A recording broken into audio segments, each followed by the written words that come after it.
Welcome to அண்ணம் கைவண்ணம். இன்றைக்கி ஃப்ரூட்ஸை வச்சு ஒரு ஐஸ்கிரீம் கேக் செஞ்சுருக்கேன். அது எப்படி செஞ்சுருக்கேன்னு வாங்க பார்க்கலாம். சமையல் எதுவாக இருந்தாலும் அதில் அன்பும் ஆரோக்கியமும் கலந்திருக்கட்டும். ஃப்ரூட்ஸ் ஐஸ்கிரீம் கேக் செய்கிறதுக்கு ஸ்ட்ராபெரி ஒரு பாக்கெட் வாங்கியிருக்கோம். அது நல்ல ஃப்ரெஷ்ஷாக இருக்குது. இது நமக்கு தேவையான அளவு எடுத்துக்கலாம். அன்னாசி பழம் 1 வாங்கியிருக்கோம். இது கடையிலேயே கட் பண்ணி வாங்கியாச்சு. வாட்டர்மெலன் 1 வாங்கியிருக்கோம். தர்பூசணி இதில் நமக்கு பாதி போதும். இதை நம்ம கட் பண்ணி தோலெல்லாம் சீவி பீஸாக எடுத்துக்கலாம்.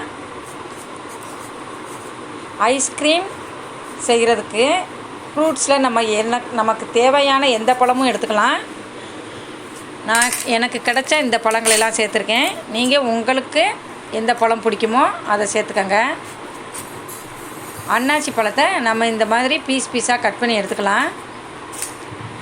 கட் பண்ண அன்னாசி பழத்தை ஒரு பவுலில் இந்த மாதிரி ஷேப்பில் வச்சுருக்கேன்.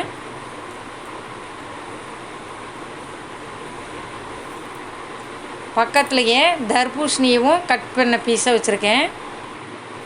மீதமுள்ள தர்பூசணியை நம்ம மிக்சியில் அரைச்சி எடுத்துக்கலாம்.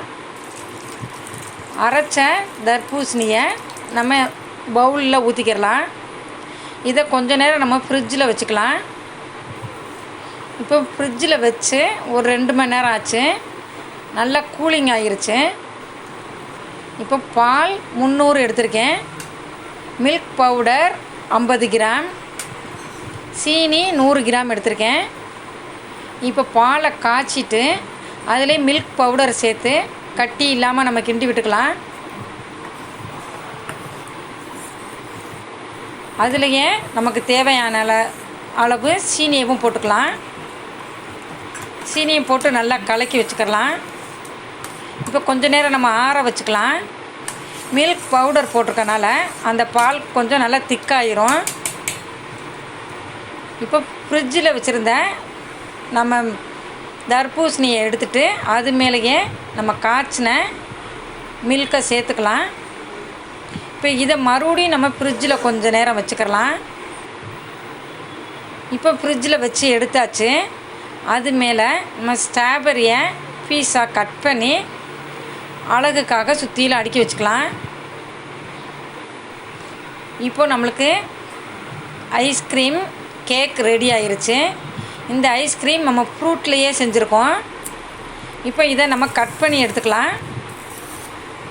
ஃப்ரிட்ஜில் வச்சனால நல்லா கூலிங்காக இருக்குது. நம்ம இதை பீஸாக எடுத்து சாப்பிடையில நல்ல டேஸ்ட்டாகவும் இருக்கும். ஜில்லுன்னு இந்த கோடை காலத்துக்கு சாப்பிடக்கூடிய ஐஸ்கிரீம் கேக்காக இருக்கும். இப்போ நம்மளுக்கு ஐஸ்கிரீம் கேக் கட் பண்ணி எடுத்தாச்சு.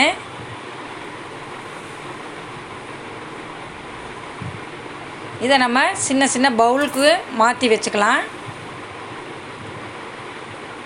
இந்த மாதிரி கட் பண்ணி வச்சு நம்ம ஸ்பூன் போட்டு நம்ம வீட்டில் உள்ளவங்களுக்கு தனித்தனியாக கொடுக்கலாம். இந்த வீடியோ உங்களுக்கு பிடிச்சிருந்தா லைக் பண்ணுங்கள், ஷேர் பண்ணுங்கள், கமெண்ட்ஸ் பண்ணுங்கள், சப்ஸ்கிரைப் பண்ணுங்கள். அடுத்த வீடியோவில் பார்ப்போம். தேங்க்யூ.